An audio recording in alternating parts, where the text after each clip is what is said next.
I think that a really helpful way of thinking about the Old Testament scriptures is as testimony, as witness.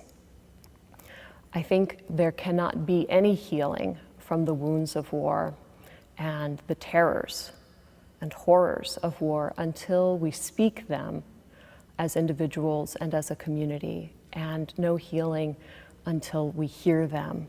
And the Old Testament scriptures really help us as a community and as individuals to speak and hear the wounds and horrors of war.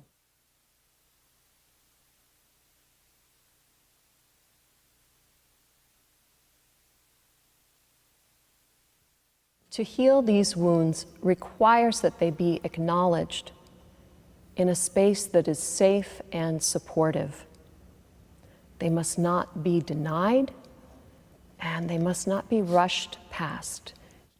One place to start is with confession.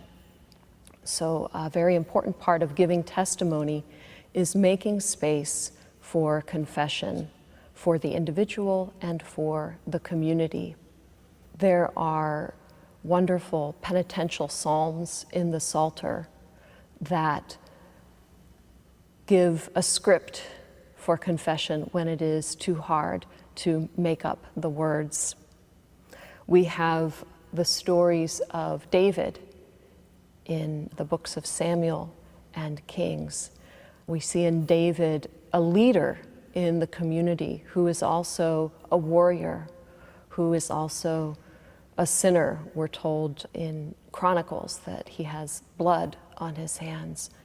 We also have resources in the Psalms and in the book of Lamentations for individual and communal lament. It is so important to be able to give voice to the pain when you don't have the answers. The most common type of psalm in our Psalter, with 150 psalms, overwhelmingly, is the lament, which could also be called the complaint. The book of Lamentations has another name in Hebrew. It's the book of how.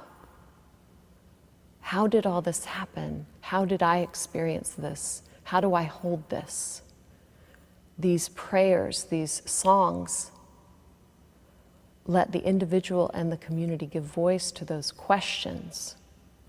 We also have the prophetic books in the Bible: Isaiah, Jeremiah, Ezekiel, Nahum. These are books written primarily in poetry. Poetry has a more immediate effect on the senses than prose. And these prophetic books in their poetry give voice to the horrors of war with an immediacy that can mimic the experience of soldiers and testify, portraying the sounds and sights and smells of war, heaps of bodies, clatter of wheels and weapons, bloody wounds, the shame of captivity or defeat. These are the obvious, visible wounds of war. The blessing that we have in these books in the Bible is that any who claim these books as scripture can hold in their hands this testimony and know that this book contains all the horrors that cannot always be spoken. All the horrors that a soldier knows are in this book.